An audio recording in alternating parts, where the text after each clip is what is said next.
Salam sejahtera. Saya ucapkan kepada semua hadirin sekalian untuk kolokium TS25 antarabangsa. Jadi tajuk kajian saya pada hari ini ialah keberkesanan transformasi sekolah TS25 dan amalan di Sekolah Sarawak. Ini merupakan ekstrak kajian saya daripada 1.0 ekstrak hingga 9.0 kesimpulan dia. Ekstrak program TS25 merupakan inisiatif KPM untuk meningkatkan kemajuan murid di sekolah melalui 4 KPI yang berlainan. Jadi salah satu faktor penurunan komitmen pemimpin dan guru berpunca daripada kepimpinan yang lemah. Jadi artikel ini bertujuan untuk mencari dapatan kajian amalan TS25 dan hubungan dengan beberapa buah sekolah di negeri Sarawak. Jadi, soal selita telah diedarkan di 5 buah sekolah yang mempunyai populasi seramai 22 orang. Dan scoring telah ditentukan dengan menggunakan SPSS 22.0. Keputusan menunjukkan bahawa item kepimpinan adalah pada tahap sederhana iaitu 1.71, manakala item PTPC pada tahap tinggi 1.8. Justru ini kita mencatatkan supaya kajian awal ini wajar diperluaskan ke sekolah rendah dan menengah program TS25 untuk menguji keberkesanan dan kepimpinan di kalangan penabih sekolah. Ini merupakan ekstrak dalam bentuk bahasa Inggeris. Pengenalan program TS25 merupakan inisiatif KPM dan berdasarkan statistik KPM, sebanyak 600 buah sekolah di Malaysia telah dilibatkan dengan program ini pada tahun 2018 dan akan bertambah lagi ke 1,200 buah menjelang tahun 2019. Ini merupakan kajian lepas, iaitu kajian literatur. Jadi model kepimpinan menekankan bahawa semua teori adalah betul, tapi yang telah dianggap masih tidak lengkap kalau kita gunakan secara persendirian. Dan kajian ini adalah untuk supaya kita dapat mengatasi sifat kepimpinan yang berlaku di peringkat sekolah TS25. Okey, objektif kajian. Objektif kajian yang satu ialah untuk mengenal pasti keberkesanan tahap amalan TS25 menurut pandangan pentadbir dan guru. Dan yang kedua, mengenal pasti keberkesanan program TS25 di Sarawak. Okey, untuk metodologi kajian, mereka bentuk kajian yang dijalankan adalah bentuk tinjauan dan dia berbentuk kuantitatif. Jadi dia akan dibagikan kepada 3, iaitu bahagian A mengandungi maklumat demografik dan bahagian B ialah struktur dan bahagian C menjawab soalan. Okey, ini merupakan gambar.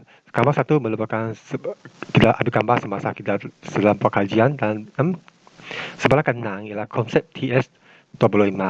Ini merupakan hasil kajian. Jadi untuk kita tentukan kepada skor tahap kepimpinan, dia ada 4 yang kita mencapai tahap lebih tidak begitu tinggi. Itu satu, saya dapat menyediakan bimbingan dan pementoran yang secara konsisten 1.59. Dan yang kedua, saya memantau PBL sekurang-kurangnya 2 kali setahun. Nombor 3, saya menjalankan aktiviti CPD menjurus kepada hala 7 sekolah. Dan yang keempat, saya membuat penelafan guru yang mengamalkan PAK 21. Jadi sebelah kanan itu merupakan intervensi yang kita dapati macam mana kita nak selesaikan masalah skor tahap kepimpinan. Jadi inilah sebab kalau kita adalah pembuat kajian, kita mesti cari intervensi untuk cuba menyelesaikan masalah yang dihadapi. Okey, yang kedua ialah jadual ialah scoring kemajuan murid 1.67. Iaitu kekurangannya ialah pelibatan akademik dan kurikulum murid di peringkat negeri, kebangsaan dan antarabangsa 1.54 dan data daripada maklum balas ibu bapa. Yang ketiga, murid melaksanakan amalan terbaik. Yang keempat, amalan terbaik murid dikongsi dalam peringkat antarabangsa yang adalah yang paling rendah lah.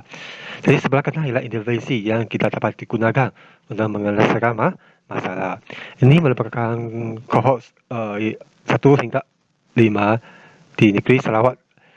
Dan pada kohort lepas tu pada kohort 6 tahun ini kita ada 500 buah sekolah untuk kohort 6.